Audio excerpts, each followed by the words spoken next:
Hi guys, welcome to my channel. It's Daniela from Ground Your Life with DZ.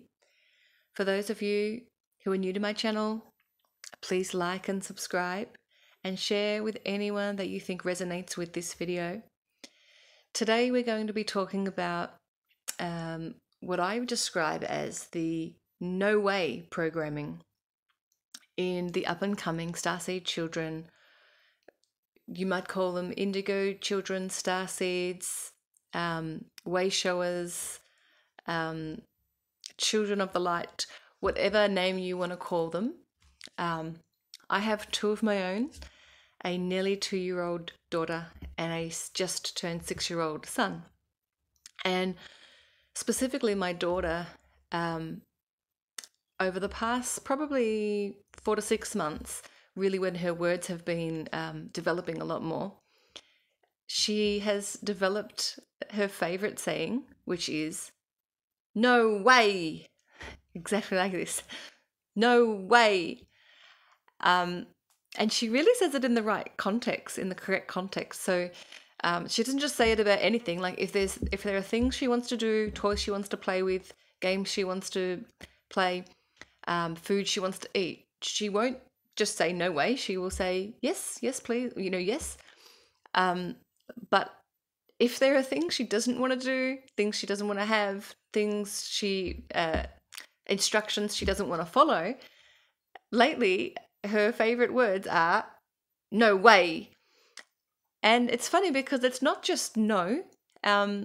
Like my son, thinking back, I don't think that he said this no way. And I'm not sure where she's got it from because I don't believe that I say it or anyone around her says it. And I really feel it's coming from this deep programming within of current children that are being born, where they've got a different DNA programming of sovereignty, just true sovereignty. So the ability to speak their truth, the ability to not hold back, the ability to say no when they don't want something, and not in a kind of like little brat way, or not in a way of just defying mum or dad, or to be difficult. I believe it's a programming that is very important for humankind, especially when there are things where people are being, you could say, forced against their will, even though I always believe that everybody has their own free will and everybody has a choice with anything in life. It just means that there's consequences, and those consequences might not be pleasant. With the recent mandates and things like that, these type of consequences and choices and sovereignty is a really big theme. And I really believe these children are coming and being born and incarnating on Earth with an increased power in their sovereignty, and I suppose pushing back against authority. And unfortunately, as the parents, the authority being the parent, if you want, so if you will, there is pushback to the parents as well, which so they could be, I think, diagnosed as or looked at as, misbehaved, or like even my husband will talk about it being just a behavior thing, but I really don't believe it is just a behavior thing. I believe it is a pushback to authority. So whether that authority figure is the parents, the teachers at school, whether it is the police, whether it is the government, whoever it is, but rather than this kind of more, I don't want to put a label, but this sort of slave mind, or this complying mind, or compliance mentality, which a lot of humans have. They're just compliant with whatever they've been taught, or whatever the authority says, or whatever their teachers say, or whatever they're not dissing any teachers. My mum's a teacher, and it's not about the roles as such. It's not about the person who's the teacher, and it's not dissing anyone in authority. And I have lots of friends and family that are in positions in authority. It's more about the theme of authority, and so it's pushing back. And if we didn't have these these child souls incarnating onto Earth at this time, then I believe, we need that, because it's increasing the sovereignty, power, collective consciousness on earth. So, you know, they can teach us, our children can teach us about sovereignty, and it's more about tapping into the collective consciousness. So if you understand the collective consciousness, so it's, you know, that if there's multiple people that are pushing back and aren't sort of compliant with authority, then that has a ripple effect to the next person and the next person and the next person. It just can take that one person to stand up and say no. And I've really noticed that in both my children, but especially in my daughter. And it's just a matter of fact, no way.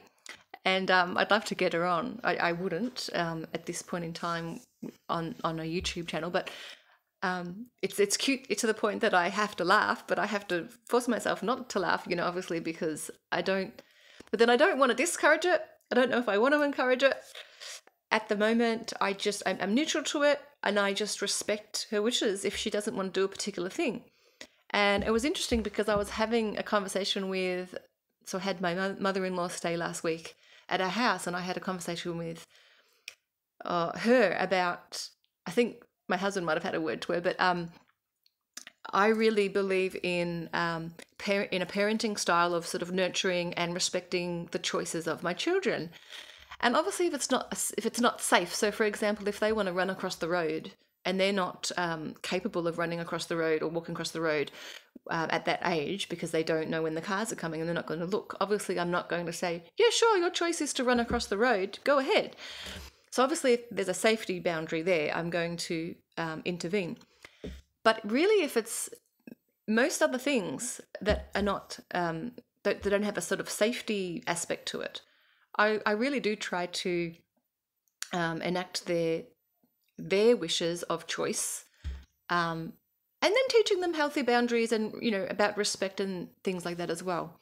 So it's a really fine line, and I'd love for any parents that are watching this to make any comments below about how you have managed this sort of dilemma of a cross between where do you draw the line and the boundary versus where do you respect your children's choices. And so my mother-in-law was sort of saying, oh, but if it was a nappy and, you know, your daughter needed to change her nappy and she's sitting in a pooey nappy or whatever it is, and she says no, would you, you know, you've got to still change the nappy. And look, at the end of the day, there are some things that you need to do from a survival perspective for your children. Obviously, you want to make sure they eat and that sort of thing and drink and toilet, but it still can be in a respectful way, and it still can be in a compromised way, and it's about having that conversation and looking, if they can't speak, what body cues and things like that. So I just thought it's really interesting that the message and the download that I got from my higher self was, this is an actual programming, and let's call it the no way programming, and it's actually like a DNA upgrade in these children, where we're going to see this come through through kindergartens and primary schools. We're going to see these, they're already probably into the high school years, some of them, but more and more we're going to see them pushing back. Now, whether they end up being homeschooled because of this pushback and they're not sort of fitting in, or whether their parents see that they're not going to sort of fit into that authority. I'm not saying everybody pull your kids out of school, but I do see this becoming, some people could see it as becoming a problem or an issue, but I more see it as becoming this wonderful theme where we have children that are going to grow up to be adults that are able to stand in their truth, speak their truth, not just comply because somebody said so, someone on TV said so. And, you know, that's been me all my life. And I'll tell you a little bit of a story. So, those of you who do know me, and especially any work colleagues, I worked for a large occupational rehab provider. I'm a physio background, but I've worked in sort of consulting, return to work consulting and that sort of thing.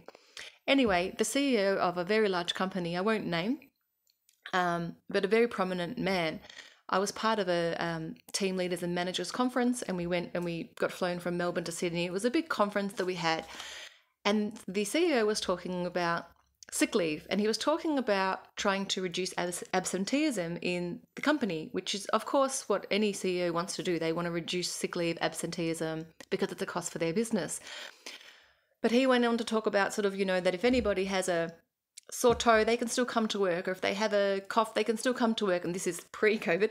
If anyone has a this or that, there's ring them up and ask them, well, could you still do this? And it was all about getting that person back to work and not taking sick leave. And we had about, I don't know, there was between 50 and 100 people, so maybe about 60, 70 people. And we were all standing up. He said, everybody stand up. And so we all stood up. And he said, all right, if you agree with me, I want you in a minute, if you agree with me, I want you to sit down.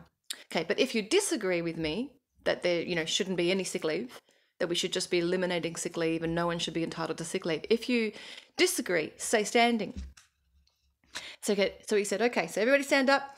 All right, anybody who doesn't agree with me, please stay standing. Everybody else sit down. And literally every single person in the room, every single manager, every single team leader, all around me, sat down, and I was left standing, the only one standing in that entire conference room. Everybody had their eyes on me. They were all looking at me.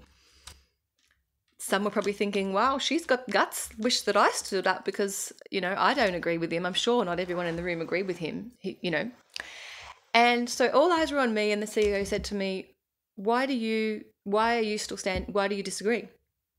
And, here I am talking next to this big CEO of the company who, obviously at the end of the day pays me. And I said, look, I think that everybody at times needs a mental health day, or